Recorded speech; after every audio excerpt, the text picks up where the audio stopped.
A young family, father, mother, 4-year-old daughter. One night, a cat knocks over the Christmas tree, starting an electrical fire. The whole house goes up in flames, but they got out because of a smoke alarm.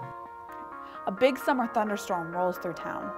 Thunder, lightning, wind, the tornado signs are blaring. Lightning strikes an apartment complex where hundreds of people live. Unless the fire and rescue team can get there in the next hour, many people will lose their lives. There's suspense, there's drama, there's enough gutsy material to make any actor get visions of Oscar golden glory. Beyond the numbers, the statistics, and the graphs, it's the stories of life that really move people and motivate them to change. And the thing is you see these stories played out every day. You are on the front lines witnessing narratives of life and death on a day-by-day basis. And it's going to be your stories that motivate people to change. Now, we're not here to tell you that you need to have a big budget or acting chops to pull off a compelling story. You already have that. But we can offer some helpful tips as to how you can get your stories out there in ways that can help with your community. Here's a few starting points to think about. What is a problem that you see in your community that's a common source of fires or fire-related problems? For example, perhaps a lot of people have removed the batteries from their smoke alarm to put in the TV remote control and haven't replaced them yet. Be on the lookout for events that happen related to this problem, or even think of some stories that have happened recently. You don't have to give away names or sensitive information, but what about those events shed light on the problem? Figure out an appropriate place to share the story. There are all kinds of avenues to share information these days. Short, quick, to-the-point stories can go on social media. If you can tell your story in 2 sentences or less, you can create a post or tweet on Twitter or your Facebook page.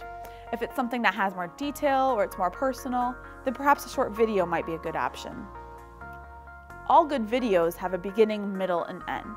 Simple, right? Think of it this way. There's a problem, a solution, and then barriers related to that solution. So when you set up a video, think about the problem that you're facing. How can you make this topic a real problem for people watching your video? That's how your story begins. Show how something in everyday life can become a problem. By the end of the video, you want your solution presented, whether that's adequate smoke alarms, knowing how to prevent kitchen fires, etc. In the middle section, which is usually the most challenging, you deal with the barriers involved in finding and putting in place that solution. What challenges are faced by people who don't really think smoke alarms are that important? What are the difficulties faced by firefighters as they rush into a burning apartment building? This is where challenges are faced and won, or perhaps lost. To sum up, think of a video in terms of beginning with a problem, ending with a solution, and being challenged along the way. I recognize that this may seem a little challenging, but don't worry. Each time you tell a story and communicate something important to your community, it gets easier. You already have the content that people need to hear. If you have any questions about tips and ways you can make your stories better, we can help with that. Just give us a call or shoot us an email. Remember, you are storytellers every day. You are telling a good story through the life that you live and sacrificing for others. All it takes is to get the word out of all the good things happening, and you'll be amazed at how things might change.